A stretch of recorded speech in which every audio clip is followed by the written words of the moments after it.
So starting up this next video, just a reminder, I'm retrofitting, so to speak, this Aries cockpit set into an Academy F4F when it was intended for a Hasegawa. So I've been spending quite a bit of time just trying to get everything to fit correctly and then actually build out the cockpit. So a couple of firsts in this. This is the first time I'm opening up the cockpit, first time I'm doing a custom interior, and the first time I'm doing photo etch seatbelts and things of that nature. Also spending time on the landing gear, which was very simple.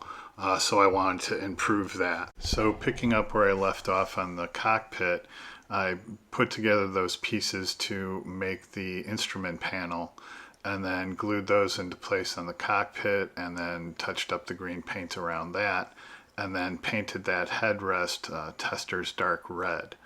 Then moving on to the photo etch, cut out those instrument levers and panels and put those into place, and then dry brushed the buckles on the seat belts silver, cut those out, bent those, fitted them, bent them with my tweezers to kind of get the correct shape, and then fitted them in place and glued them in place. And here they are in the cockpit. I think they came out great for my first time doing this. And then I fitted that one last time in the fuselage. Okay, so here's my attempt to recreate that.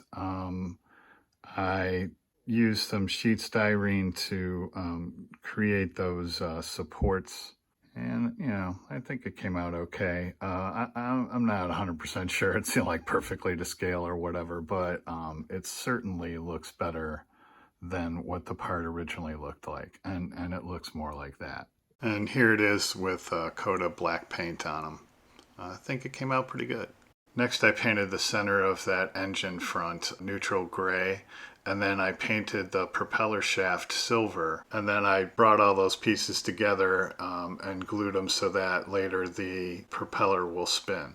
Next, I finally glued that cockpit in place and positioned it appropriately, and then did the same with the engine, and then started to bring the two pieces together, and then went around with the ultra thin cement and just worked my way all the way around. So I think all that work on my first custom cockpit paid off. Actually, it looks pretty good. I'm pretty happy with the way that came out. You may recall I used that styrene piece to repair the hole for the stand. So I worked all the seams. I just wanted to show you how that came out.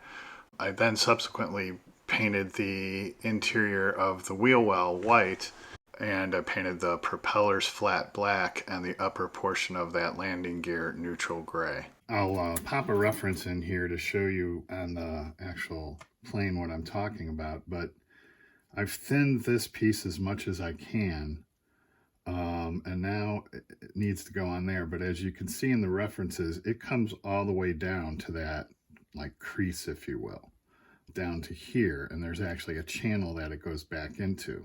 Well, I'm not going to cut that channel, but what I am going to do is extend the bottom of this down, similar to what's on the reference. So basically, I'm kind of putting those two together like that, and then that will cover that gap, so to speak, so something like that.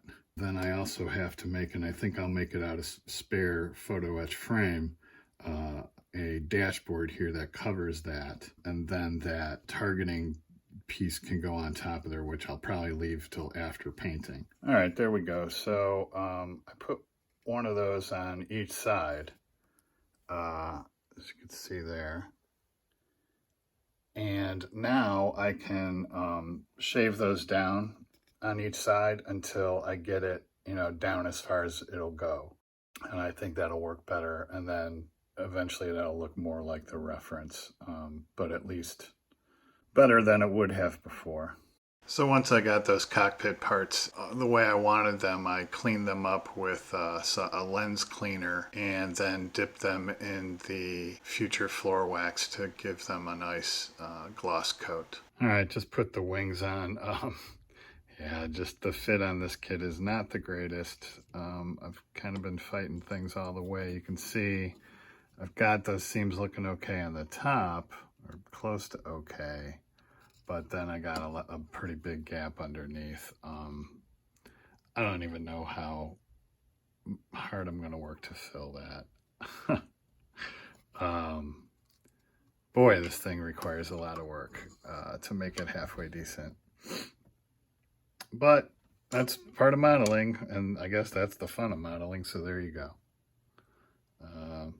Yeah, this where that wing meets is not the greatest on either side. We'll see how it looks after it's primed or painted. And then I put those tail wings on and made sure they were perpendicular. I guess it's not that bad. We'll see if I can paint it such that those will look like seam lines. So I've got it all pretty much masked up now. So I think this is a good place to stop. So next time should be paint, decals, weathering, and reveal. So until then, thanks for watching and happy modeling.